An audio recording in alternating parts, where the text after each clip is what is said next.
একই কাণ্ড। হ্যাঁ, এটাই কাণ্ড। সাধারণত হয় না।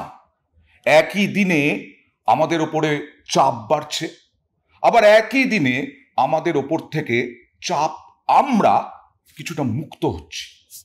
কেন বলছি?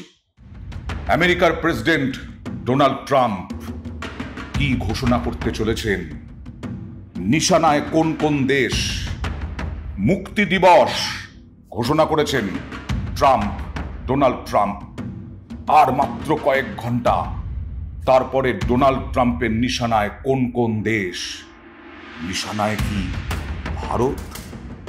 এ নিশানা যদিও পরমাণু নয়, এ নিশানা যদিও ক্ষেপণাস্ত্র নয়, এ নিশানা যুদ্ধ জাহাজ দিয়ে আক্রমণ নয়, রণতরী নয়, এ নিশানা যুদ্ধ বিমান দিয়ে আক্রমণ নয়। এই নিশানা চলছে ডোনাল্ড ট্রাম্প আসার পর থেকেই ক্ষমতায়। শুল্ক, কতটা কর আমার আপনার ওপর দিয়ে যাবে? কারণ আমেরিকা থেকে যেসব পণ্য আমদানি হয় আমাদের দেশে, তার উপরে আমরা যদি শুল্ক কমাই, সেটাও আমাদের লস। যেমন তেমনি আমাদের দেশ থেকে যে সমস্ত জিনিসপত্র আমেরিকায় রপ্তানি হয়, সেখানে যদি 100% শুল্ক চাপায় আমেরিকা, আমার আপনার পকেট থেকেই কিন্তু সেই টাকা যাবে। অন্য কোনো ব্যক্তি, কোনো শিল্পপতি তার কাছ থেকে যাবে না, আমাদের ঘাড়েই বোঝা চাপবে। এবং এইখানেই কোন কোন দেশ নিশানায়। ইতিমধ্যে ডোনাল্ড ট্রাম্প হুমকি দিয়ে রেখেছেন যে ভারত আমেরিকার যে পণ্য, সেই পণ্য আমদানিতে এদেশে যদি শুল্ক না কমায়, তাহলে সমান শুল্ক আমেরিকাও চাপাবে আমাদের রপ্তানি করা আমেরিকায় যে জিনিসপত্র যাচ্ছে সেই জিনিসপত্রে। তার মানে বুঝতে পারছেন কতটা চাপ বাড়বে আমাদের ওপরে।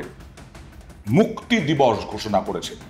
এই মুক্তি দিবসে ডোনাল্ড ট্রাম্প বক্তব্য রাখবেন এবং সেখানেই 2রা এপ্রিল থেকে, মনে রাখবেন, 2রা এপ্রিল থেকে যে যে দেশ নিশানায় থাকবে ডোনাল্ড ট্রাম্পের, সেই দেশের পণ্যের ওপর ঠিক তত পরিমাণ শুল্ক চাপাবেন তারা।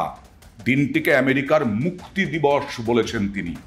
যদিও ভারত দাবি করেছে ইতিমধ্যেই বাজেটে, কেন্দ্রীয় বাজেটে, মানে 1 মার্চ যে কেন্দ্রীয় বাজেট হয়েছে, সেই কেন্দ্রীয় বাজেটেই আমেরিকা থেকে আমদানি পণ্যে শুল্ক কমানোর দাবি করেছে ভারত।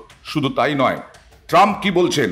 ট্রাম্প বলছে যে দেশ আমেরিকার পণ্যে যেমন আমদানি শুল্ক চাপায়, সেই দেশের পণ্যের ওপর ঠিক তত পরিমাণ শুল্ক চাপাবেন। কিন্তু হোয়াইট হাউসের মুখপাত্র ক্যারোলিন লেভিট জানিয়ে দিয়েছেন পারস্পরিক যে কর আরোপ, সেই আরোপ করের ক্ষেত্রে কোনো ছাড় দেওয়া হবে না। তবে ট্রাম্প জানিয়েছেন যে শুনেছি ভারত নাকি আমাদের দেশ থেকে, অর্থাৎ আমেরিকার দেশ থেকে যে সমস্ত পণ্য ভারতে যাবে, সেই পণ্যের ওপরে শুল্কের হার কমাতে চলেছে। তবে এ বিষয়ে নয়াদিল্লির তরফ থেকে কোনো আনুষ্ঠানিক ঘোষণা হয়নি, এটাও জানিয়ে দিয়েছেন ডোনাল্ড ট্রাম্প।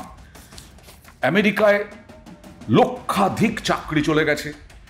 আমেরিকার অর্থনৈতিক পরিস্থিতিটাকে একেবারে আমূল পরিবর্তন করতে চাইছেন ডোনাল্ড ট্রাম্প, এবং তাতে তীরবিদ্ধ হচ্ছেন বারবার ইলন মাস্ক।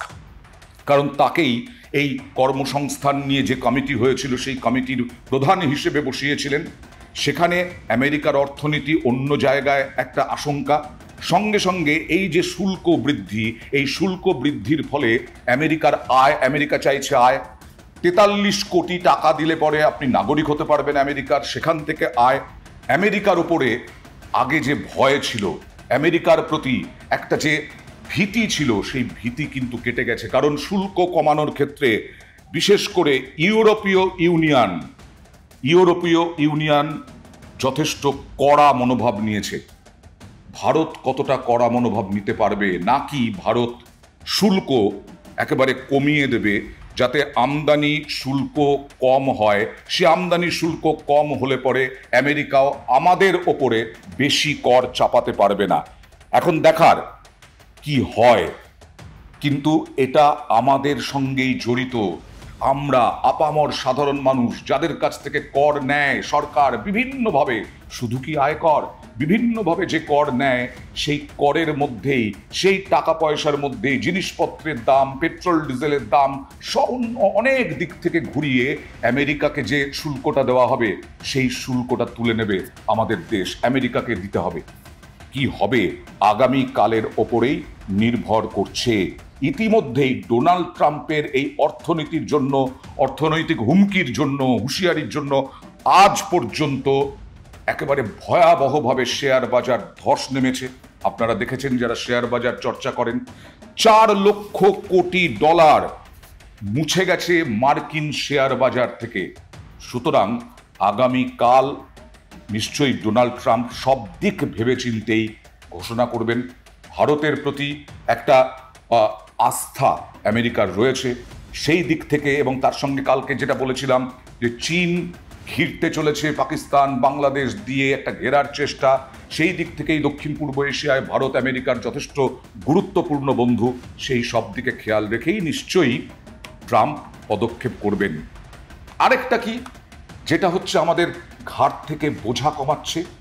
বিরাট একটা সিদ্ধান্ত নেওয়া হয়েছে এবারের বাজেটে যে বার্ষিক 12 লক্ষ টাকা পর্যন্ত যাদের আয় তাদের কোনো কর দিতে হবে না। অর্থাৎ এ মাসের শুরু থেকেই, এপ্রিল মাসের শুরু থেকেই সেই দিন গোনা শুরু যে কবে পাবো সামনের স্যালারি, সামনের মাসের স্যালারি, এবং সেই স্যালারিতে আরও অন্তত যাদের যেরকম বেতন সেই রকম হারে বেশি টাকা পাওয়া যাবে। ধরুন আপনি 12 লক্ষেরও কম, মানে 11 লক্ষ বা 10 লক্ষ টাকা, 11 লক্ষ টাকা পর্যন্ত আয় আপনার, আপনি তাহলে অন্তত 4 থেকে 5 হাজার টাকা বেশি পাবেন সামনের মাসের স্যালারিতে। সুতরাং একদিকে যখন শুল্ক বাড়ছে বা বাড়বে আশঙ্কা, আরেকদিকে আমার ঘাট থেকে কর কমছে, এবং 12 লক্ষ পর্যন্ত আয় এই গোটা দেশে অধিকাংশেরও বেশি মানুষের, এবং একটা বিরাট সংখ্যক মানুষের, মধ্যবিত্তের এতে বিরাট উপকার হবে। যদিও আজ থেকে যে খুশির হাওয়া আগামী মাসে, এ মাসের শেষে যেটা বোঝা যাবে, কিন্তু আগামীকাল কি হতে চলেছে, আমেরিকার মনোভাব বোঝা যাবে আগামীকাল ভারতের প্রতি। যদি দেখা যায় শুল্কের দিক থেকে অনেক নমনীয় অবস্থান নিয়েছেন ডোনাল্ড ট্রাম্প, তাহলে পাকিস্তান, বাংলাদেশ, চীন প্রত্যেককে বার্তা দেওয়া সম্ভব হবে ভারতের পক্ষ থেকে, অত সহজে আমাদেরকে একা ভেবো না।